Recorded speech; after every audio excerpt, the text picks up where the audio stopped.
Développer un vaccin, c'est une chose. Distribuer un vaccin et vacciner, ce qu'on appelle mass vaccination, une vaccination en masse, c'est une autre chose. La logistique de développer le vaccin, parfois, ça coûte très cher. Il faut savoir que distribuer les vaccins coûte aux alentours de 6 fois plus que le vaccin lui-même. C'est ça, le coût, ça inclut le personnel médical qui va injecter les gens, le coût de la seringue, le coût de needle, le coût de l'hôpital, le coût du transport des gens qui vont aller à l'hôpital, le coût de la réfrigération du vaccin. Tout ça, ça a un coût et c'est très cher. Et évidemment, vous avez entendu pas mal de gouvernements qui sont confrontés à ce problème de distribution de vaccins, y compris le Maroc. Et nous, on a réfléchi à comment on peut résoudre ce problème. Et dernièrement, on est venu avec une idée un petit peu innovative qui est de développer ce qu'on appelle patch vaccine. Je suis sûr que vous avez entendu des patchs de nicotine. C'est des patchs que les gens mettent sur leurs bras pour prendre des doses de nicotine au lieu de fumer une cigarette. Donc nous, ce qu'on a fait, c'est qu'on a pris ces patchs de nicotine, on les a chargés du vaccin et puis on a fait des essais précliniques chez les animaux pour voir si on peut induire une réponse immunitaire juste avec ces patchs-là sans injecter le vaccin en utilisant une seringue qui est évidemment la méthode traditionnelle pour délivrer les vaccins.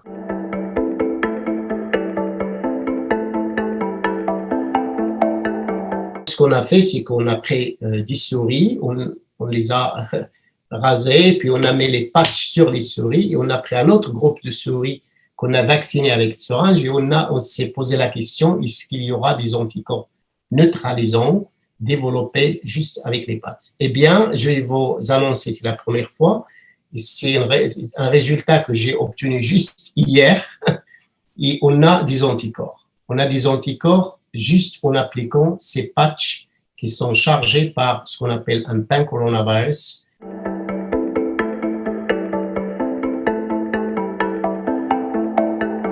Évidemment, on est dans les preclinical studies, on a les études précliniques.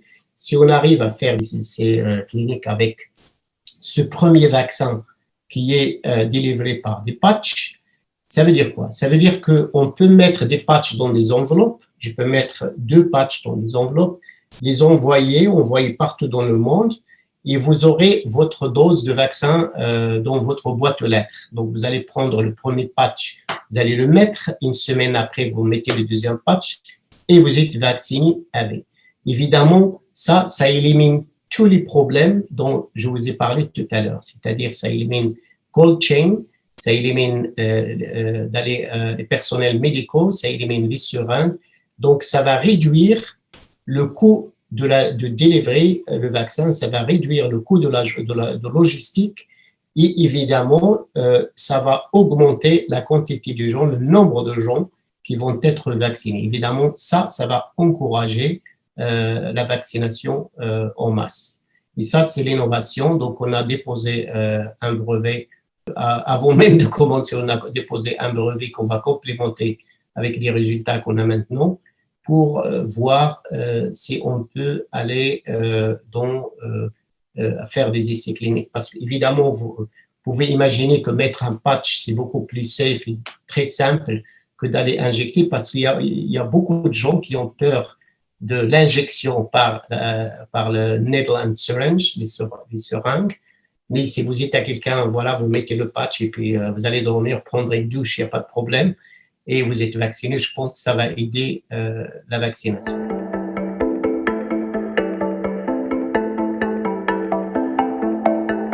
Je vais finir à Siwadi avec une note d'espoir. Évidemment, en vue d'une ambiance morose qu'il y a aujourd'hui, et puis les gens, évidemment, ils sont enfermés chez eux avec des shutdowns tous les mois. Je pense qu'il faut avoir un espoir. L'autre chose il faut aussi savoir, c'est que le progrès scientifique ne s'arrête jamais, il est toujours là. Et on aura peut-être d'autres remèdes qui vont être développés dans les prochains mois. Par exemple, on aura des médicaments, on aura des drogues antivirales, des antiviraux qui vont être développés, en plus des vaccins. Et donc, je pense que cela va réduire un petit peu les problèmes socio-économiques auxquels notre pays est confronté aujourd'hui. Donc, il faut garder espoir. Alhamdoulilah, on a des têtes au Maroc, on a des compétences au Maroc, et je pense que les autorités, ils savent ça. On va comment on dit ça, tôt ou tard, cette épidémie, on va la laisser derrière nous. Et d'ailleurs, ce n'est pas la première épidémie auquel l'humanité a confronté. Il faut savoir qu'il y a la grippe espagnole en 1918. Donc, cette grippe espagnole, elle a tué 50 millions de gens. Aujourd'hui, le progrès scientifique est beaucoup plus que 1918. Je pense que cette pandémie va être derrière nous. C'est une question de mois. C'est même pas une question d'années. Donc, il faut garder l'espoir. ما يكون غير الخير كما تنقولوا إن شاء الله. السلام عليكم ورحمة الله. Thank you. Merci.